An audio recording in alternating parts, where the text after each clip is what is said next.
ഞങ്ങൾ ഇന്നലെ ഊട്ടിയിലേക്ക് ഞങ്ങളുടെ ഇലക്ട്രിക് കാറുമായിട്ട് യാത്ര വന്നതാണ്.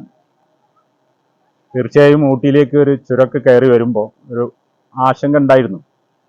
പക്ഷേ ആ ആശങ്കകളൊക്കെ അസ്ഥാനത്താണ്. ഇത് ടാറ്റ ടിയാഗോ EV. ഇതിൽ കമ്പനി പറയുന്നത് ഒരു 200 കിലോമീറ്ററാണ് ഒരു ഫുൾ ചാർജിൽ. ചെറിയ വാഹനമാണ്.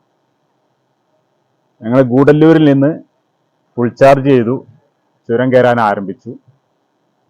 ഊട്ടിയിലേക്ക് ഏകദേശം 50 കിലോമീറ്ററാണ് ദൂരം. 50% ചാർജ് എടുത്തുകൊണ്ട് ചുരം കയറി ഊട്ടിയിലെത്തി. ഇന്നലെ ഞങ്ങളിവിടെ ഒരു റിസോർട്ടിൽ താമസിച്ചു.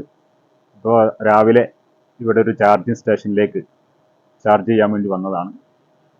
വളരെ മനോഹരമായ ഒരു പുതിയ ചാർജിങ് സ്റ്റേഷനാണിത്. ഊട്ടിയിൽ ഒരുപാട് EV ചാർജിങ് സ്റ്റേഷനുകൾ നമ്മൾ സെർച്ച് ചെയ്യുമ്പോൾ കാണുന്നുണ്ട്. പിന്നെ ഊട്ടിയിൽ നിന്ന് വീട്ടിലേക്കുള്ള ഞങ്ങളുടെ തിരിച്ചുപോക്ക് അത് ഫ്രീ ആണെന്ന് വേണമെങ്കിൽ പറയാം. കാരണം ഈ ഇലക്ട്രിക് വാഹനങ്ങൾക്ക് റീജനറേറ്റിംഗ് ബ്രേക്കിംഗ് സിസ്റ്റം എന്നൊരു സംഭവമുണ്ട്. അതായത് നമ്മൾ ഇറങ്ങുമ്പോൾ നമ്മൾ ഫസ്റ്റ് ഗിയറിൽ സെക്കൻഡ് ഗിയറിലൊക്കെ ഇട്ട് ഇറങ്ങുന്ന പോലെ ഒരു ബ്രേക്കിംഗ് സിസ്റ്റം അതിൽ വർക്ക് ചെയ്യും. അത് ഓണാക്കി വെച്ചാൽ മതി. അപ്പോൾ വളരെ സ്ലോവിലെ ഇറങ്ങുള്ളൂ. അതിനനുസരിച്ച് ബാറ്ററിയിലേക്ക് ചാർജ് ഇങ്ങനെ കയറിക്കൊണ്ടിരിക്കും.